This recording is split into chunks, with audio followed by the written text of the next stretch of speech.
আসসালামু আলাইকুম রহমতুল্লাহি ওবারাকাতু। চলে আসলাম সিম্পল খুবই অল্প উপকরণ দিয়ে একটা সবজি ভাজি করে দেখাবো। এখানে কাঁচামরিচ, পেঁয়াজ, তেল, লবণ দিয়ে দিয়েছি, একটু হালকা হলুদ রসুন বাটা দিয়েছি, একটু আদা বাটা দিয়েছি। খুবই সিম্পলভাবে যারা নতুন রাঁধুনি একেবারেই রান্না করতে পারে না তারা এই আমার রেসিপিটা দেখে রান্না করতে পারবে।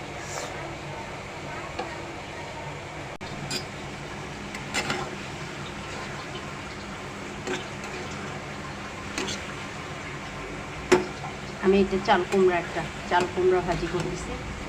এভাবে আমি হলুদ দিব না, শুধু কাঁচামরিচ দিয়ে দিচ্ছি, পেঁয়াজ দিয়ে দিচ্ছি।